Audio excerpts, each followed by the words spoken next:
नमस्कार, म श्वेता सिन्हा। अल्पसंख्यक तथा सीमान्तकृत समुदायको न्यायिक पहुँच विस्तारमा कानूनी सहयोग, वैदेशिक रोजगारी सम्बद्ध क्षेत्र तथा भूकम्प पश्चातको पुनर्निर्माण प्रक्रियामा कानूनी परामर्श र सहयोग गर्दै आएको संस्था राष्ट्र निर्माण मञ्चको सहकार्यमा तयार पारिएको साप्ताहिक रेडियो कार्यक्रम अल्पसंख्यकका कुरा लिएर उपस्थित भएकी छु। श्रोता, कार्यक्रम अल्पसंख्यकका कुरा हरेक शुक्रबार बिहान 7:30 बजेबाट 8 बजेसम्म ललितपुरको रेडियो कान्तिपुर 96.1 मेगाहर्ज र 101.8 मेगाहर्जमा पोखरा, नेपालगञ्ज र धनगढीबाट सुन्न सक्नुहुनेछ।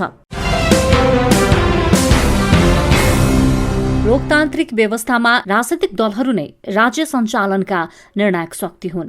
राजनैतिक दलको सिद्धान्त, नीति वा कार्यक्रमलाई आधार बनाएर जनताले आवधिक निर्वाचन मार्फत जनप्रतिनिधिको छनौट गर्ने र निर्वाचन जनप्रतिनिधिले शासन सञ्चालन गर्ने भएकाले राजनैतिक दलभित्रको समावेशिता र आन्तरिक लोकतन्त्रले समग्र राज्यकै जीवनमा प्रभाव पार्छ। नेपालको अल्पसंख्यक तथा सीमान्तकृत समुदायभित्र रहेका दलित समुदायको मूल प्रवाहीकरणका लागि राजनैतिक दलको नीति र कार्यक्रमको अर्थपूर्ण महत्व रहन्छ। नेपालको संविधानले समावेशितालाई स्वीकार गरिसकेको अवस्थामा नेपालका राजनैतिक दलहरूले दलित समुदायबाट नेतृत्व विकासका लागि के कस्तो कार्य गरिरहेका छन्।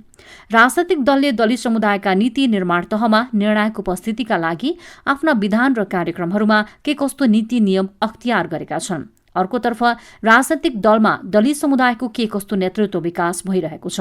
आजको कार्यक्रममा हामी नेपालका केही प्रमुख राजनैतिक दलमा क्रियाशील रहेका दलित समुदायका प्रतिनिधिहरूसँग संवाद गर्नेछौं। जसअनुरूप आजको कार्यक्रममा संसदमा सबैभन्दा ठूलो दलको रूपमा रहेको नेकपा एमालेका स्थायी समिति सदस्य छविलाल विश्वकर्मा, नेपाली कांग्रेसको केन्द्रीय कार्य समिति सदस्य लक्ष्मी परियार, नेकपा माओवादी केन्द्रको तर्फबाट राष्ट्रिय सभामा विजयी सांसद राधेश्याम पासवान र भर्खरै गठन भएको नेकपा एकीकृत समाजवादीका केन्द्रीय सदस्य गणेश विकसँग गरिएको कुराकानी प्रस्तुत गर्नेछौं। भर्खरै गठन गरिएको नेकपा एकीकृत समाजवादी पार्टी विधान लेखन लगायतको कार्यमा व्यस्त छ। विधान लेखन कार्यदलका सदस्य समेत रहेका एकीकृत समाजवादीका केन्द्रीय सदस्य गणेश विश्वकर्मासँग हामीले पार्टीले दलित समुदायको सहभागिता र नेतृत्व विकासका लागि के कस्तो नीति अख्तियार गर्दैछ भन्ने विषयमा केन्द्रित रहेर कुराकानी गरेका छौं।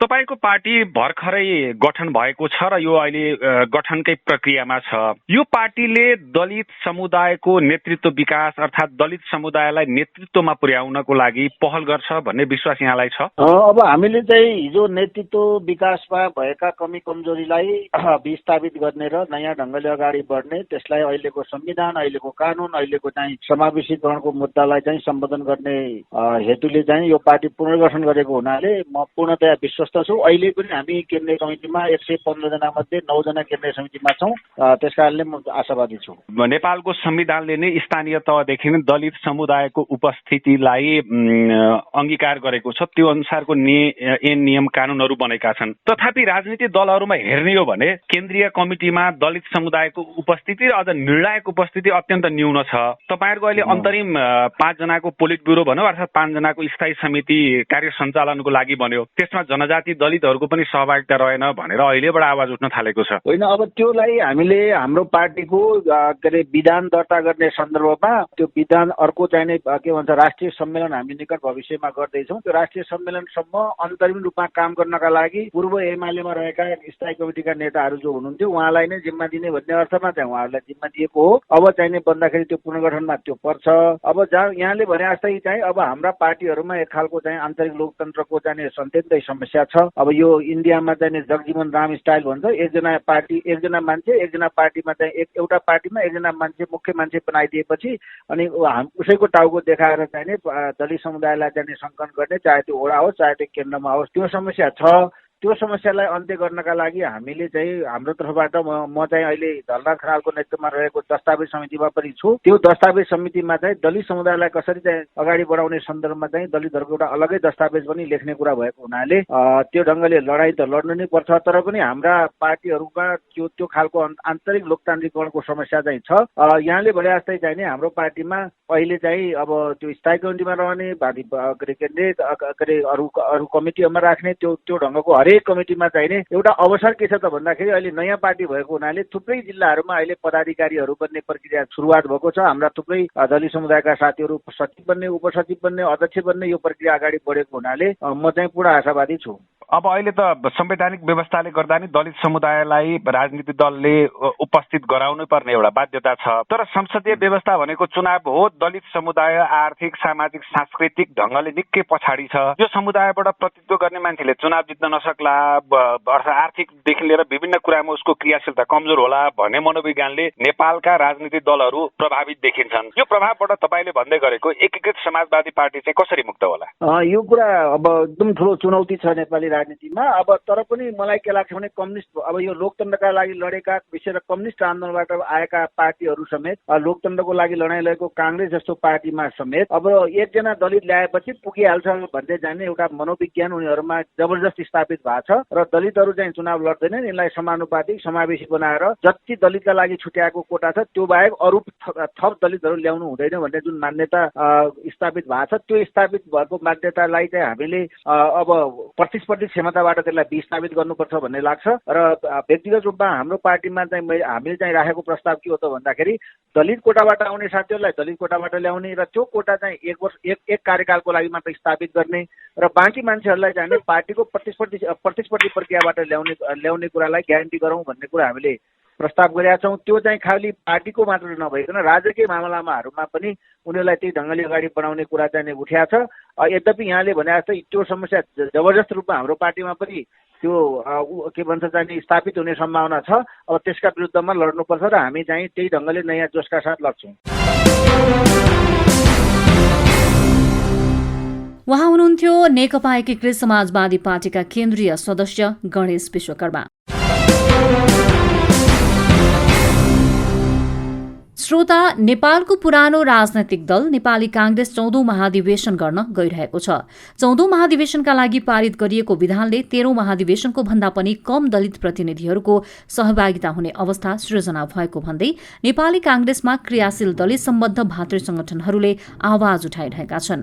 नेपालका हरेक प्रजातान्त्रिक आन्दोलनहरूमा नेतृत्व गरेको कांग्रेसले समावेशितालाई आत्मसात गर्न नसकेको हो वा दलित नेतृत्व विकासलाई नेपाली कांग्रेस पार्टीले प्राथमिकतामा राख्न नसकेको हो लगायतका विषयमा हामीले नेपाली कांग्रेस केन्द्रीय कार्य समिति सदस्य लक्ष्मी परियारसँग संवाद गरेका थियौं।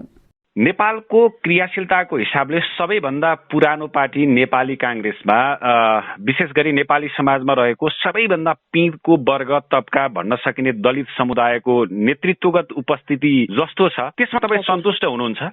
13औं महाधिवेशनसम्म आइपुग्दाखेरि जुन खालको उपस्थिति थियो त्यो उपस्थितिबाट चाहिँ अझ बढेर जान्छ भन्ने हामीले सोचेका। तर अहिलेको 14औं महाधिवेशनमा आइसके पछाडि यो जुन जनसङ्ख्याको आधारमा प्रतिनिधि दिने भन्ने खालको कुराहरूले चाहिँ एक खालको उत्साह त बनायो होइन। तर केन्द्रमा चाहिँ जसरी प्रतिनिधित्व हुन्छ त्यो खालको प्रतिनिधित्व चाहिँ गाउँमा त्यस पछाडि आएर महाधिवेशन प्रतिनिधि र प्रदेश सभामा देखिएको छैन। त्यसैले अहिले हाम्रो नेपाल दलित संघका साथीहरू चाहिँ केही धरनामा पनि बस्नु भएको छ। म केही परिवर्तनै नभएको त भन्न ठाउँ छैन, तर हामीले चाहिँ जुन खालको आशा थियो, जुन खालको अपेक्षा त्यो खालको परिवर्तन चाहिँ हुन सकेन। नेपाली कांग्रेसले दलित समुदायको जुन अवस्था छ त्यसलाई सम्बोधन हुने गरी तलदेखि माथिसम्म नेतृत्व विकास गर्न सक्छ, अर्थात् त्यो प्रक्रियामा कांग्रेस अगाडि बढ्छ भन्ने कुरामा यहाँ आश्वस्त हुनुहुन्छ?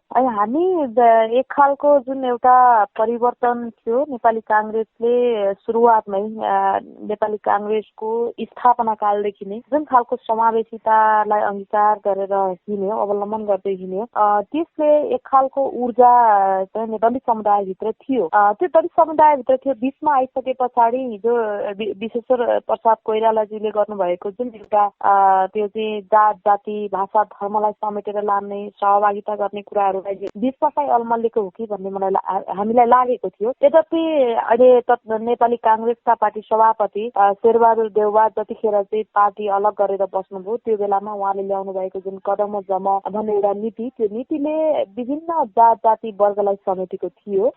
त्यो पश्चात हामीले अहिले अब त्यसैलाई चाहिँ अब पार्टी सभापति उहाँ नै हुनुहुन्छ। आउँदा दिनहरूमा पनि यसलाई अझ बढेर जान्छ। एउटा कुरा त संविधान त पनि अहिले जुन एउटा क्लस्टर वाइज अथवा सबै जात जातिहरूको चाहिँ जुन समानुपातिक समावेशको कुरा उठिरहेको छ, त्यसैले नेपाली कांग्रेस जस्तो एउटा लोकतान्त्रिक पार्टीमा त्यो खालको विधान संशोधनको बेलामा हामी आशावादी भयौँ होइन। विधान संशोधन भयो। विधान संशोधनमा केन्द्रमा चाहिँ एकदमै हामीले विश्वास नेपाली कांग्रेसको केन्द्रीय समितिमा दलित सदस्यहरू अथवा त्यसमा पनि सहमन्त्री एकजना आउने गरेको जुन खालको विधान संशोधनमा आयो त्यसले एक खालको उत्साह चाहिँ प्रदान गरेको थियो दलित समुदायलाई। तर पछाडि गएर जुन एउटा जनसङ्ख्याको आधारमा प्रतिनिधित्व आउने भनेर भनिसके पछाडि नेपालमा दलितहरू त कुनै एउटा ठाउँमा मात्रै बसेर चाहिँ त्यहाँ चाहिँ वर्चस्व जमाएर बसेको छैन। 77 जिल्लामा छरिएर बसेका दलितहरूलाई जनसङ्ख्याको आधारमा आउँछन् भनेर भन्ने बित्तिकै कतिपय अवस्थामा शून्यताको अवस्था भयो कि। हजुर,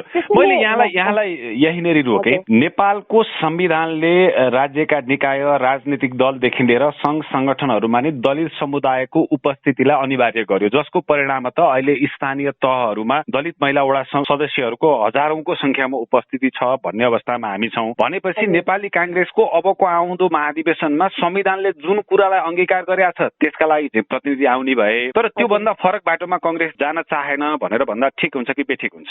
त्यसलाई त्यसै गरी पनि भन्नलाई अलि नमिल्ला होइन। मैले भन्न खोजेको चाहिँ के भयो भनेदेखि जुन जनसङ्ख्याको आधारमा प्रतिनिधित्व हुने भनिसके पछाडि फेरि पनि मैले दोहोऱ्याएर भन्छु, दलित समुदायहरू कुनै पनि एक ठाउँमा चाहिँ बसेर अथवा जनघनत्व त्यो छैन। 77 जिल्लाबाट चाहिँ छरिएर रहेका दलितहरूको जुन 60 लाख दलितहरू त छन्, तर त्यो एउटै मात्रै ओडामा अथवा एउटै मात्रै जिल्लामा त्यो खालको वर्चस्व हुँदो रहेछ। त्यसले जनसङ्ख्याको आधारमा प्रतिनिधित्व गर्दाखेरि त्यहाँबाट चाहिँ दलित प्रतिनिधित्व हुनै पर्ने भन्ने बाध्यात्मक परिस्थिति भएन कि। कतिवटा वडा त त्यतिखेर जब दलित सदस्य अथवा दलित क्षेत्रीय प्रतिनिधि बिनाको वडा समिति बन्ने र वडाबाट जाने प्रतिनिधिहरू दलित बिनाको हुने अवस्था भइसके पछाडि हामीले यो चाहिँ गलत भयो, यसलाई यो निर्देशिकामा आइसकेको कुरालाई चाहिँ चेन्ज गर्नुपर्छ भनेर हामी पटक पटक नेतृत्वहरूसँग चाहिँ गयौँ। यद्यपि नेताहरूले हामीलाई आशावादिता तुल्याउनु भयो, तर पछिल्लो समयमा जुन निर्देशन समितिले चाहिँ टुङ्ग्याएका कुराहरू पनि त्यो फरक हुन गयो। धेरैवटा चाहिँ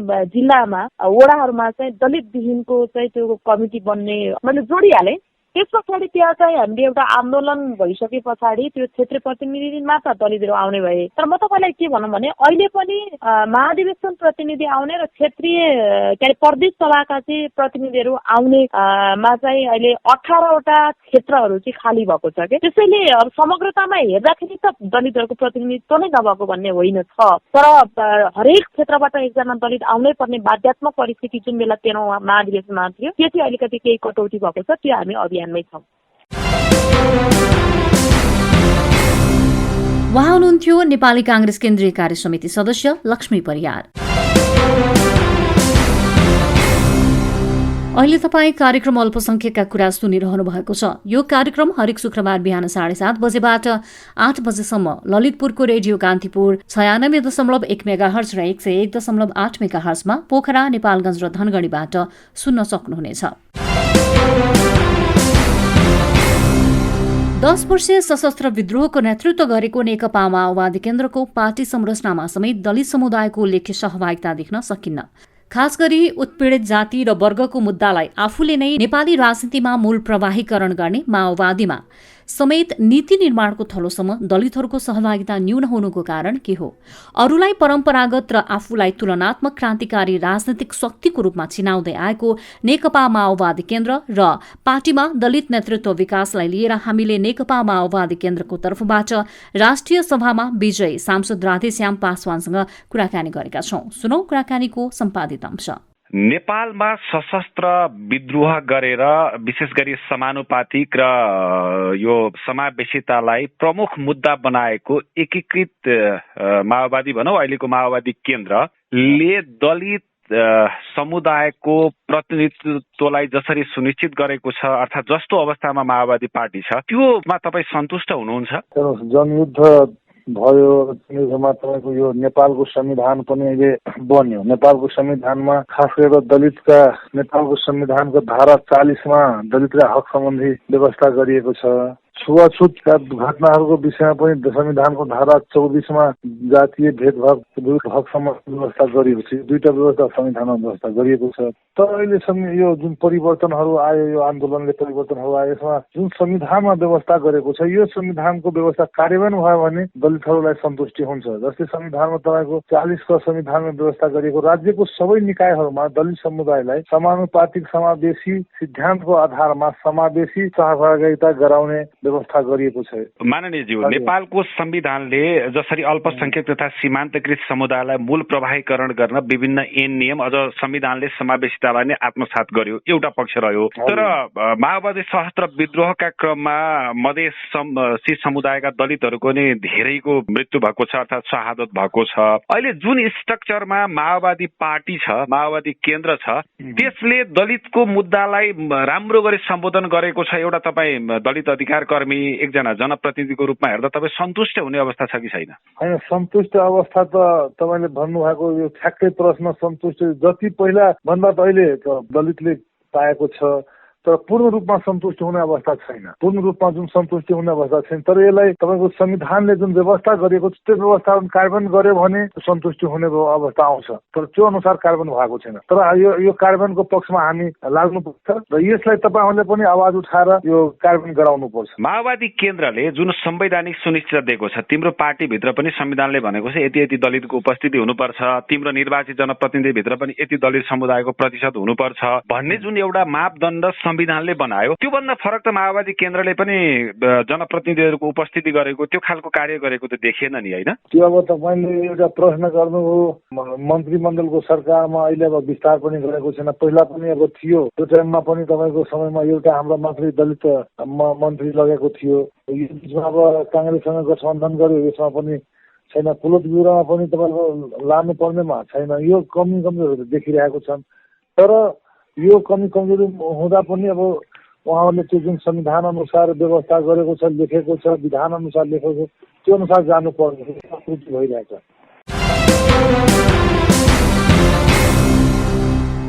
उहाँ हुनुहुन्थ्यो नेकपा माओवादी केन्द्रको तर्फबाट राष्ट्रिय सभामा विजयी सांसद राधेश्याम पासवान। कोरोना संकटको यो महामारीलाई लक्षित गर्दै राष्ट्र निर्माण मञ्च नेपालले निशुल्क कानूनी सहायताका लागि क्रमशः 98 41 53 46 09 र 01 62 00 129 नम्बरहरू उपलब्ध गराएको छ। त्यसैगरी वैदेशिक रोजगारी सम्बन्धी कुनै पनि कानूनी समस्या भएमा पनि राष्ट्र निर्माण मञ्च नेपालले उपलब्ध गराएका फोन नम्बरहरूमा सम्पर्क गर्न सक्नुहुनेछ। अर्कोतर्फ कोरोना महामारी वा अन्य कुनै कारणले मनोसामाजिक परामर्श आवश्यक परेमा दूर मनोसामाजिक परामर्श सेवा प्राप्त गर्नका लागि 98 511 77 025 मा सम्पर्क गर्न हुन राष्ट्र निर्माण मञ्च नेपाल सम्बन्धित सबैमा हार्दिक अनुरोध गर्दछ। संसदमा सबैभन्दा ठूलो दलको रूपमा रहेको नेकपा एमालेको स्थायी समितिमा एक छविलाल विश्वकर्माले प्रतिनिधित्व गर्दै आउनु भएको छ। तुलनात्मक रूपमा पार्टीको शीर्ष तहमा प्रतिनिधित्व गर्न आउनुभएका विश्वकर्मासँग नेकपा एमाले पार्टी र सो पार्टीभित्रको दलित नेतृत्व विकासका विषयमा साथी ईश्वर दाहालले कुराकानी गर्नुभएको छ। नेकपा एमालेको सांगठनिक संरचना र स्ट्रक्चरमा तपाईँ नेकपा एमालेको स्थायी कमिटी सदस्य हुनुहुन्छ। स्ट्रक्चरमा दलित समुदायको जस्तो सहभागिता र उपस्थिति छ, यसलाई सन्तोषजनक मान्ने कि योभन्दा अझै राम्रो गर्न सकिन्थ्यो भन्ने मान्ने कि अझै पनि परम्परागत ढर्राबाट नेपाली राजनीतिक दलहरू अगाडि बढ्न सकेका छैनन् भनेर टिप्पणी गर्ने? पहिलो कुरा, नीति निर्माणमा पहुँच पुर्याउने, त्यसमा पनि हाम्रो सामाजिक विविधता जस्तो छ त्यो विविधताको एउटा महत्त्वपूर्ण हिस्सा ओगटेको छ दलित समुदायको। दलित समुदायको पार्टीको नीति निर्माणमा, राज्यको नीति निर्माणमा चाहिँ तपाईँको पहुँच, त्यो प्रतिनिधित्व हुने विधि अपरिहार्य भन्यौँ। हामीले विषय उठायौँ, नेकपा एमालेलाई त्यस रूपमा हामीले तयार बनायौँ र विवेकको जिम्मा मात्रै दिएनौँ, विधि अनुसारले निर्देशित हुनुपर्छ भनिसके पछाडि सम्पन्न भएको 8औं राष्ट्रिय महाधिवेशनबाट प्रतिनिधित्वको व्यवस्था बनाएका हौँ पहिलो पटक। त्यो हिसाबले त्यो क्लस्टरबाट, त्यो क्लस्टरमा रहेका पार्टीका दलित कार्यकर्ताहरू उनीहरूले प्रतिनिधित्व गर्ने खालको परिस्थिति बन्यो। प्रतिस्पर्धाबाट आउन नसक्ने त्यो विधिबाट आउने स्थिति बनेको छ। त्यसपछि अरू पार्टीले पनि यसको अनुसरण गर्ने स्थिति बन्यो। अझै हामीले संविधान बनाउँदाखेरि त यो विधि नीतिको मात्रै कुरा रहेन, संविधानले नै यसलाई सिद्धान्तको रूपमा स्वीकार गर्यो कि समावेशिता, समानुपातिक समावेशिता। त्यसो भए हुनाले संविधानको परिपालना गर्न सबै राजनीतिक दलहरू बाध्य हुन्छन्, सबैले त्यसलाई पालना गर्नुपर्छ। नेकपा एमाले पनि गर्नुपर्छ। नेकपा एमाले अहिले विधान महाधिवेशन गर्दै यो विधान महाधिवेशनमा प्रतिनिधित्व गर्नका निम्ति हाम्रो विधानले नै छुट्टै व्यवस्था गरेको छ दलित समुदायका लागि। दलित समुदायको पार्टी कार्यकर्ताले त्यो क्लस्टरबाट विधि बनाउने, निर्माण गर्ने त्यो महाधिवेशनमा उसले प्रतिनिधित्व गर्छ। जनसङ्गठन छ, त्यो जनसङ्गठन त्यहाँबाट पनि प्रतिनिधित्व गर्छ। यसरी अघि तपाईँले जुन जिज्ञासा राख्नु भएको छ, यसलाई मैले अपर्याप्त भन्दिनँ। थालनी नै एमाले गरे हुनाले नि यो राम्रो पक्ष छ, सकारात्मक पक्ष छ। अङ्गीकार गरेर हामीले ठिक ढङ्गले यसलाई चाहिँ अगाडि बढाएका छौँ। यसको अभ्यासको क्रममा अझै पनि केही त्रुटिहरू छन्। यसको मर्म अनुसारले ट्याक्कै त्यो मुभमेन्टको आफ्नो पार्टी कार्यकर्ताले आउने स्थिति अझै नबनेको। अभ्यासमा जाँदाखेरि के छ भने समुदायको मान्छे भए मात्रै हुने, समुदायको कार्यकर्ता भए मात्रै हुने झैँ गरी कतिपय ठाउँमा त्यो अभ्यासमा छ। यो अभ्यासलाई सच्याउनु पर्छ भनेर जोड गरिएको छ। यहाँले महत्त्वपूर्ण कुरा उठाउनुभयो, म यसैमा अलिकति थप्न चाहन्छु। संविधानले भन्यो, कतिपय पार्टीहरूका विधानहरूले भनेर जबरजस्त रूपमा नेपाली समाज वा नेपाली उत्पादन सम्बन्ध, नेपाली राज्य, अल्पसंख्यक तथा सीमान्तकृत समुदायको मुद्दालाई सम्बोधन गर्न बाध्य बन्यो, संवैधानिक सुनिश्चितता सँगसँगै बन्यो। त्यसको लागि चाहिँ उपस्थित गराइदिने, तर निर्णायक ठाउँमा जहाँ नीति निर्माणको खास थलो हुन्छ त्यहाँ चाहिँ निर्णायक उपस्थितिलाई अझै पनि सुनिश्चितता राजनीतिक दलले नै गर्न सकेन, राज्य संयन्त्रमा नै हुन सकेन दलित समुदायको भन्ने कुरा कति ठिक कति बेठिक? त्यो विधि, पार्टीको विधि त हामीले बनायौँ संविधान बन्नुभन्दा पहिले नै। विधि मात्र होइन, संविधानले नै यसलाई सिद्धान्तका रूपमा स्वीकार गरी दलहरूले त संविधानको मर्मलाई समेत अवलम्बन गरेर अगाडि बढ्ने हो। राज्य सत्ताले पनि त्यो ढङ्गले प्रतिनिधित्व गराउने मामलामा ढेक्का नपुर्याउने, अर्थात् संविधान कानुनको मर्म अनुसार कार्यान्वयन गर्ने सन्दर्भ छ नि, त्यो सरकारले त्यो अनुसारले कार्यान्वयन नगर्ने, पार्टीले त्यसलाई ध्यान नदिने, त्यो खालको परिस्थिति छ। त्यसलाई सच्याउनु पर्छ। यो मूल मर्मलाई तोडमरोड गर्न पाइँदैन। यो धेरै ठुलो त्याग बलिदानले प्राप्त भएका यी उपलब्धिहरू हुन्। यी उपलब्धि जोगाउनका निम्ति नेपालको दलित मुक्ति अभियानले त्यसमा चाहिँ लाग्नुपर्छ। त्यस्तै अरू पनि असमावेशी पंक्ति, महिलाको कुरा, आदिवासी जनजातिको कुरा, तराई मधेसको कुरा, अल्पसंख्यक सीमान्तकृत र मुस्लिम समुदायको कुरा, क्षेत्रगत हिसाबले पछाडि परेको ठाउँको कुरादेखि लिएर वर्गीय हिसाबको कुरा होला, लैङ्गिक हिसाब, यी तमाम कुराहरू छन् नि। यो समाजको विविधता हो। यो विविधतालाई नीति निर्माणमा प्रतिबिम्बित गराउनुपर्छ। त्यो तस्बिर त्यो तस्बिर चित्रमा मात्रै होइन, त्यो मर्म बोकेको त्यो अभियान, त्यो आन्दोलनको प्रतिनिधित्व गर्ने खालको परिस्थिति बन्नुपर्छ। उहाँ हुनुहुन्थ्यो नेकपा एमाले स्थायी समिति सदस्य छविलाल विश्वकर्मा। श्रोता, यिनै प्रस्तुतिहरूसँगै आजको अल्पसंख्यकका कुराको निर्धारित समय सकिएको छ। कार्यक्रमका बारेमा कुनै सल्लाह सुझाव छन् भने हामीलाई info@fnbnepal.org मा इमेल पठाउन वा राष्ट्र निर्माण मञ्च नेपाल केन्द्रीय कार्यालय बुद्धनगर काठमाडौँको सम्पर्क नम्बर 0162000129 र 9841434609 मा फोन गर्न सक्नुहुनेछ। आजलाई आज्ञा दिनुहोस्। नमस्कार।